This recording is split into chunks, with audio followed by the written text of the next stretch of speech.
Hey, it's me Renee and welcome to my channel. If you are new here, I'm glad I sparked your interest and I hope that that's not going to be for nothing.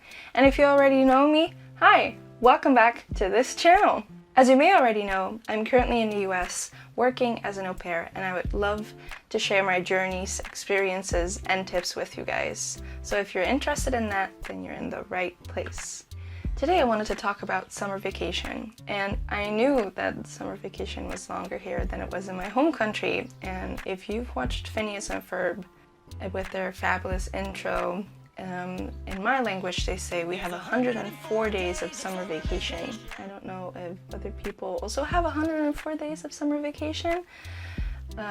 They don't exactly have 104 days, but they come very close because my host family's kids have 3 months of summer vacation. So what do you do?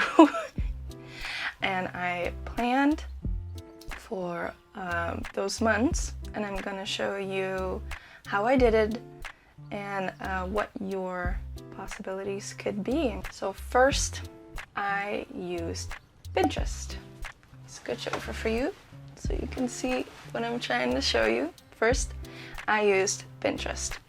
I made an account in 2014, so I didn't have to do that. If you have to do it, please do, because you'll find so many things on Pinterest that are useful for your host kids and you.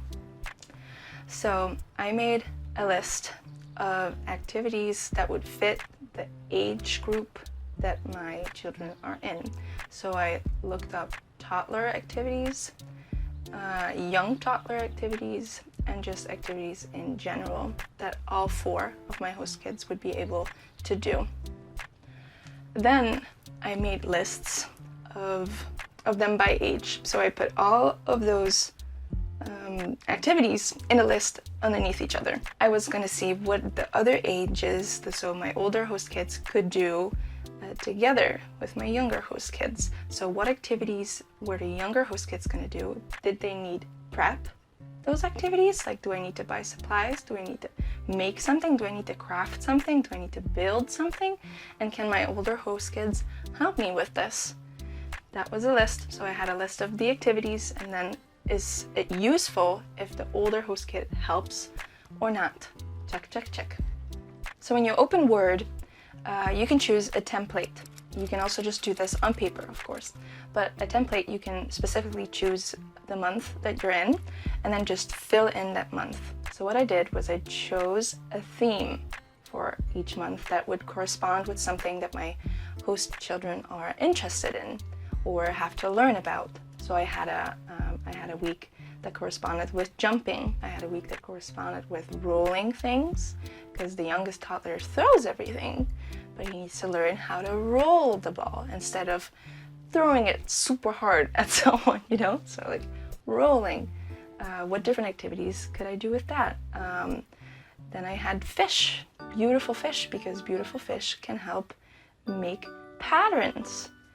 Just practice patterns for a whole week with different activities. Like, choose something that your child is interested in. Maybe what's inside of my body, how to skip properly, like make a whole course outside and go skipping. Like, do something that also is effective, and then learning something will make your host family very happy about your choices. So I did that. I'm gonna show you this template up here while I'm talking about it. I will have it on my laptop right here. So what you can see is that on the Mondays, on top, I have the theme of that week. And then on the Sundays, those are my free days. So I just put all the activities that I wanted to do that week in there. And I put 6 activities in there in case I was working on Saturday too. Now these activities aren't the only thing I did that day, because these activities can range from a 15-minute thing to maybe a 2-hour thing. It depends on how interested your host kids are in this.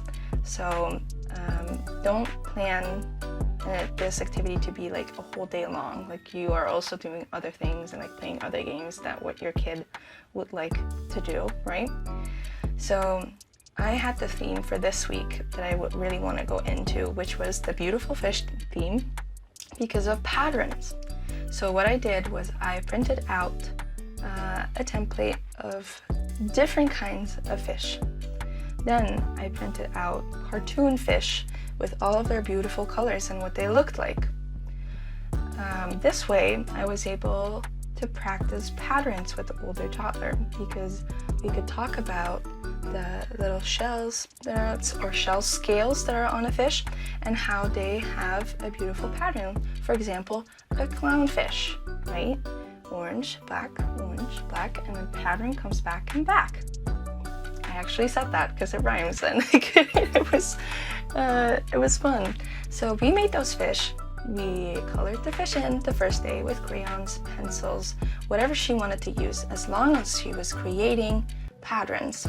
The day after that, we printed out other shaped fish so that we had beautiful fish too, and we made more patterns in that. And then you can see that she immediately catches on to making a pattern that is beautiful than the pattern the day before, because she was like, wait, what is a pattern exactly? And like, not really wanting to make a pattern, but by repeating it, she got more engaged in it. Then Wednesday, we cut out all of the fish and organized them by color. So that's a new way of making patterns, right? Organizing them by color and putting them in a certain order, however she wanted it to be. And then I got beads and a piece of string, and we made lures for fishing. So we made different orders of patterns on pieces of string. Then we went outside to find a stick to make our little fishbowl out of. So we had 3 different pattern lures that we made on a piece of string on a stick that we found outside. Then Thursday, we created a pond. So we drew a little pond. We put some paper clips on the fish by bending them in a triangle shape, and we taped them to the fish, which is good motor skill exercise for your host kid to do. Let them stick it on there themselves. Then in the lure, I put another paper clip that had a triangle facing up, so like a little hook, like this. And now she could put her fish in her pond in a certain order to create a pattern, and then she could use the correct pattern lure that she made to fish the fishes out of the pond. And if I tell you that she was fishing for an hour, I'm not joking. She really liked to play with the game that she created herself, because who wouldn't? And it looked nice. She made beautiful patterns. She was so proud, and she just kept on fishing. So Friday, we even just did more fishing because she just enjoyed it so much. And we made a shark that she could feed the fish in. So we drew a shark with beautiful colors, and she could put her fish in the big mouth of the shark and feed the shark thing. And baby, like the younger toddler, we still call him baby, but like he's almost 1.5 years old. He likes to pick up the fishies and put them in the shark, and pick it up and put it in, and pick it up and put it in, and hold it upside down, get them out, you know. So it works by putting these things together. So yeah, all of those activities that I just said were not specifically in there, but they just happened. And by planning out my supplies, I was able to do all of that. So yeah, that was a week. And maybe it sounds like a lot, which I now realize, but I'm really proud of how this week went, and like the product we were able to create together, and how far she came into understanding patterns and being able to make patterns herself.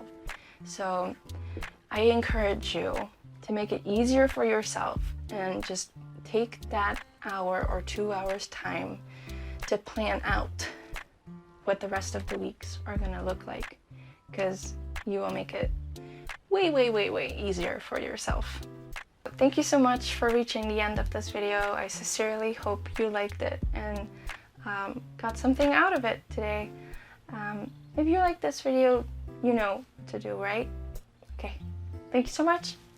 Have a great summer.